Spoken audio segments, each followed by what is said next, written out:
নমস্কাৰ এই মুহূৰ্তত প্ৰতিগৰাকী দৰ্শকক স্বাগতম জনাইছো। আজি ৰাতিপুৱাৰ কেইবাটাও গুৰুত্বপূৰ্ণ খবৰ দিব বিচাৰিছো। এবাৰ অসম চৰকাৰক উভতি ধৰিছে বিধায়ক অখিল গগৈয়ে। অখিল গগৈয়ে এবাৰ হিচাপ লৈছে অসম চৰকাৰৰ। হিমন্ত বিশ্ব শৰ্মাই কিদৰে ঋণৰ পাহাৰ গঢ়িছে এইখন অসম চলাবলৈ তাৰ তথ্য লৈছে অখিল গগৈয়ে। অখিল গগৈয়ে কয় যে যোৱা 22টা দিনত অসম চৰকাৰে 2250 কোটি টকা ধাৰ লৈছে। কেৱল কিমানেই নহয়, 22টা দিনত অসম চৰকাৰে দৈনিক 100 কোটিতকৈ অধিক টকা ধাৰ লৈছে।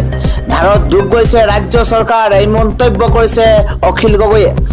অখিল গগৈয়ে কয় যে যোৱা 22টা দিনত অসম চৰকাৰে 2250 কোটি টকা ধাৰ লৈছে। ব্ৰেকিং নিউজ জনোৱাৰ চেষ্টা কৰিছো। সংবাদ মেল পাতি হিমন্ত বিশ্ব শৰ্মাৰ বিৰুদ্ধে মহা বিস্ফোৰক মন্তব্য কৰিছে বিধায়ক অখিল গগৈয়ে। এটা গুৰুত্বপূৰ্ণ খবৰ, 17 ছেপ্টেম্বৰৰ পৰা 8 অক্টোবৰৰ ভিতৰতে 22টা দিনত চৰকাৰে লোৱা ধাৰৰ পৰিমাণ হৈছে গৈ 2250 কোটি টকা। 17 ছেপ্টেম্বৰত লৈছে 500 কোটি টকাৰ ঋণ। 24 ছেপ্টেম্বৰত লৈছে এখন চৰকাৰে 2250 কোটি টকা। এই মন্তব্য, এই ঋণৰ পাহাৰ দাঙি ধৰিছে সংবাদ মেল সম্বোধন কৰি বিধায়ক অখিল গগৈয়ে। পুৱাৰ আন এটা গুৰুত্বপূৰ্ণ খবৰ হৈছে এইবাৰ উজনিত মাৰ খাবলৈ যাবলৈ দিয়া নহব মিয়া শ্ৰমিকক। আজি মন্তব্য কৰিছে আমিনুল ইছলামে। আমি এটা গুৰুত্বপূৰ্ণ খবৰ জনোৱাৰ চেষ্টা কৰিছো। উজনিত মাৰ খাবলৈ যাবলৈ দিয়া নহব মিয়া শ্ৰমিকক। কাম কৰোৱাই পইচা নিদিয়াকৈ খেদি পঠোৱা হৈছে মিয়া শ্ৰমিকক। মালিকৰ নাম নজনাকৈ ইটা ভাটালৈ যাব বিচাৰিছে শ্ৰমিকবোৰ। মিয়া শ্ৰমিক কাৰ নিৰাপত্তাত আছে, কোনে নিৰাপত্তা ল'ব? আৰক্ষী প্ৰশাসনে মিয়া শ্ৰমিকৰ নিৰাপত্তা সুনিশ্চিত কৰিব লাগিব। অত্যন্ত জৰুৰী খবৰ, এই মন্তব্য কৰিছে বিধায়ক আমিনুল ইছলামে। আন এটা গুৰুত্বপূৰ্ণ খবৰ হৈছে মোদী চৰকাৰ তথা বিজেপিৰ বিৰুদ্ধে 10টাকৈ ডাঙৰ মন্তব্য কৰিছে কংগ্ৰেছৰ যুৱৰাজ ৰাহুল গান্ধীয়ে। ৰাহুল গান্ধীয়ে কয়, 10টাকৈ ডাঙৰ মন্তব্য কৰি কয় যে মই জাতিগত লোকপিয়লৰ কথা ক'লেই বেয়া পায় বিজেপিয়ে। দেশত জাতিগত লোকপিয়ল হোৱাটো নিবিচাৰে বিজেপিয়ে নিবিচাৰে। দেশৰ জনতাই গম পাওক যে দেশ চলোৱা চিষ্টেমটো কাৰ হাতত আছে। কংগ্ৰেছে যিদিনাই কেন্দ্ৰ চৰকাৰ গঠন কৰিব তেতিয়াই জাতিগত লোকপিয়ল কৰাব, কোনেও ইয়াক বাধা দিব নোৱাৰে বুলি মন্তব্য কৰিছে এইবাৰ কংগ্ৰেছৰ যুৱৰাজ ৰাহুল গান্ধীয়ে। এটা ব্ৰেকিং নিউজ জনোৱাৰ চেষ্টা কৰিছো। কংগ্ৰেছে যিদিনাই কেন্দ্ৰ চৰকাৰ গঠন কৰিব তেতিয়াই জাতিগত লোকপিয়ল কৰাব, কোনেও ইয়াক বাধা দিব নোৱাৰে। নৰেন্দ্ৰ মোদীয়ে হাঁহি হাঁহি 56 ইঞ্চি বুকুখনে নিৰ্বাচনৰ সময়ত 400খন আসনৰ কথা কৈছিল, কিন্তু ফলাফল কি হ'ল সকলোৱে জানে। হিন্দুস্তানৰ জনতাই দেশৰ সংবিধান মোদীৰ শিৰত লগাবলৈ বাধ্য কৰোৱাই দিলে। সংবিধানেই যে সৰ্বোচ্চ সেয়া বুজাই দিলে। এয়া জনতাৰ শক্তি। দেশত 50% সংৰক্ষণ ব্যৱস্থা আঁতৰোৱা হ'ব। আমি এয়া প্ৰতিশ্ৰুতি দিছো, এয়া আমি কৰি দেখুৱাম বুলি মন্তব্য ৰাহুল গান্ধীৰ।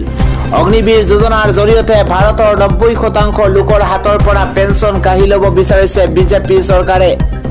অগ্নিবীৰ যোজনাৰ জৰিয়তে সেনা জোৱানৰ পেঞ্চন, সন্মান, শ্বহীদৰ মৰ্যাদা কাঢ়ি লৈছে। আদানী আম্বানীয়ে ভাৰতৰ সকলো ধৰণৰ ব্যৱসায় কৰিব পাৰে, কিন্তু দেশৰ দৰিদ্ৰ জনতাই ব্যৱসায় কৰিবলৈ বিচাৰিলে ৰাস্তা বন্ধ কৰি দিয়া হয়। চক্ৰবেহুৰ দৰে সমগ্ৰ দেশক 6জন লোকে চলাই আছে, যিয়ে দেশৰ 90% লোকৰ ৰাস্তা বন্ধ কৰি দিলে। এই মন্তব্য কৰিছে কংগ্ৰেছৰ যুৱৰাজ ৰাহুল গান্ধীয়ে। আন এটা গুৰুত্বপূৰ্ণ খবৰ হৈছে এইবাৰ মন্তব্য কংগ্ৰেছৰ সভাপতি ভূপেন বৰা। কংগ্ৰেছৰ সভাপতি ভূপেন বৰাই কয় যে সামগ্ৰীত আমি জিকাটো একেবাৰে নিশ্চিত। আমি বিচাৰিছো যে ৰেকৰ্ড সংখ্যক ভোটত এইবাৰ জিকিম।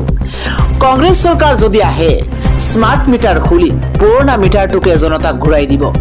আজি মন্তব্য কৰিছে ভূপেন বৰাই। ৰাতিপুৱাৰ পৰৱৰ্তী ব্ৰেকিং নিউজ, 6 মাহৰ ভিতৰতে মাৰোৱাৰীয়ে শিকিব লাগিব অসমীয়া ভাষা। মাত্ৰ 6 মাহ আৰু 6 মাহৰ ভিতৰতে সকলোৱে ক'ব আৰু লিখিব পাৰিব লাগিব অসমীয়া ভাষা। 6 মাহৰ ভিতৰতে সকলোৱে ক'ব লিখিব পাৰিব লাগিব অসমীয়া ভাষাটো। মাৰোৱাৰীৰ সম্প্ৰদায়ৰ শিশু, বৃদ্ধ, পুৰুষ, মহিলাই ক'ব লাগিব অসমীয়া ভাষা।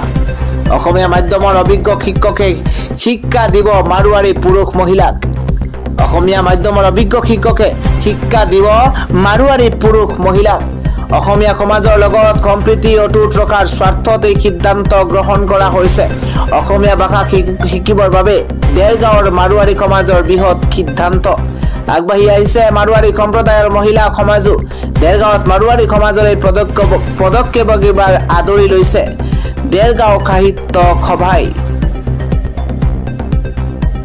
ৰাজ্যবাসীৰ কাৰণে আন এটা গুৰুত্বপূৰ্ণ খবৰ হৈছে পূজাৰ আনন্দ উল্লাসৰ মাজতে ৰাজ্যত এক ভয়ংকৰ পথ দুৰ্ঘটনা সংঘটিত হৈছে এই ভয়ংকৰ পথ দুৰ্ঘটনা 3 গৰাকীকৈ লোকৰ কৰুণ মৃত্যু হৈছে পূজাৰ আনন্দ উৎসাহ আৰু তাৰ মাজতে ভয়ংকৰ পথ দুৰ্ঘটনা আৰু পথ দুৰ্ঘটনাতে 3 গৰাকীকৈ লোকৰ মৃত্যু হৈছে এটা প্ৰকাণ্ড গছত খুন্দা মাৰিছে তীব্ৰবেগী বাহনে নুমলীগড়ত সংঘটিত হৈছে কৰুণ আৰু শোকাবহ দুৰ্ঘটনাত আন দুজন লোক গুৰুতৰভাৱে আঘাতপ্ৰাপ্ত হৈছে ঠিকাতে নিহত হৈছে নগাঁৱৰ এগৰাকী লোক মৰঙীৰ 5 নম্বৰ দুৰ্ঘটনাত সংঘটিত হোৱা পিছতে মৰঙীৰ 5 নম্বৰ ৰংমঙৰ ঠিকাদাৰ প্ৰিন্সি বৰা নামৰ এগৰাকী লোকৰ কৰুণ মৃত্যু হৈছে জাগিৰোডৰ অভিযন্তা এগৰাকীৰ কৰুণ মৃত্যু হৈছে বুলি জানিব পৰা গৈছে পুৱাৰ আন এটা গুৰুত্বপূৰ্ণ খবৰ হৈছে এডিআৰিক লৈ